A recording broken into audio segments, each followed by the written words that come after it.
Thank you so much for joining me. How are you and how do you feel being here? How's the experience been like for you?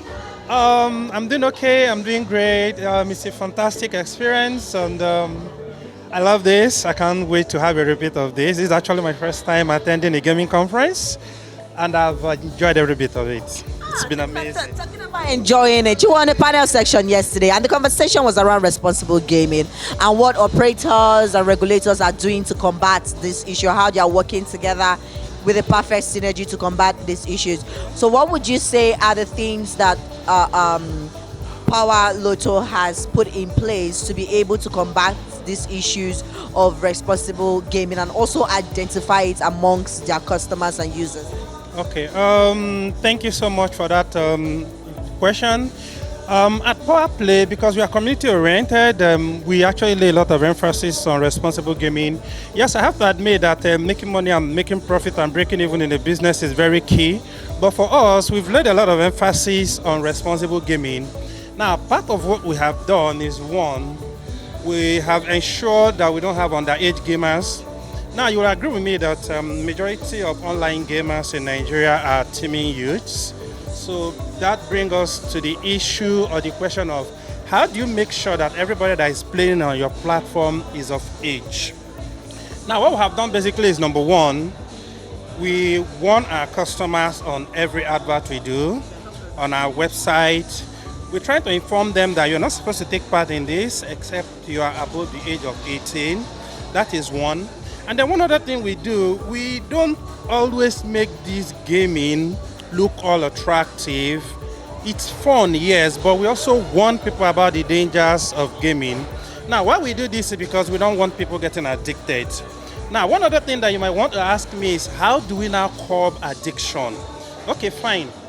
We have an advanced technology we use at PowerLotto, that's PowerPlay Gaming, the owners of PowerLotto, excuse me. Now, what we do is you have an advanced technology. What the technology does is we monitor the activities and the behaviors of our customers. Yes, now for customers that we notice are getting addicted, overly addicted to game, we have avenues, we have method, we have processes and protocols we use to curb them, which include also reaching out to them, trying to also inform them of the hazards of gambling. Thank you. But anyways, there have been a lot of conversations around this year's theme is unification to diversification, and then there've been a lot of conversation about unifying, the regulations and licensing and all of that. And in the last couple of months, there have been a bit of significant progress, although some couple of pushbacks too.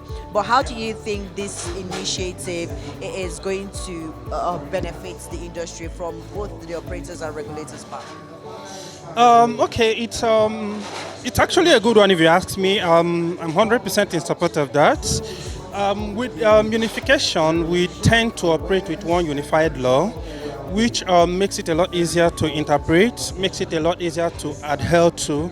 I mean, you have a set of rules that are clearly spelled out that you're supposed to follow. And we at PowerLotto, at PowerPlay Gaming, we are duly registered, and then we lay a lot of emphasis on compliance and sticking to government laid down rules and regulations. Thank you so much. Thank God you mentioned compliance, because that brings me to the last question I want to ask you. When it comes to compliance, I think there was a panel section that they talked about the cost of non-compliance being higher than the cost of compliance in order to manage and combat this issue of responsible gaming. Because if the operators know that we can pay a meager amount of money just to get away with a non-compliance, they're not going to follow the rules and regulations. So what are the things that PowerPlay has put in place as the measures of compliance in order to regulate also responsible gaming? Okay, at PowerPlay Gaming, we lay a lot of emphasis on integrity. So I'd like to correct the first impression you make. For us, it's not just about the payment or the fine. It's also the stigma that comes with it. I mean, we are regulated and we have standard procedures that we're supposed to adhere to, and then we are committed to adhering to that strictly. Now, I'll also inform you that as it stands now, we have not gone live, but we have every process, procedures, and protocols in place to ensure that we stick to state stipulated policies and regulations. Thank you so much for talking to me. This has been really interesting, and do have an amazing rest of the day. Thank you so much.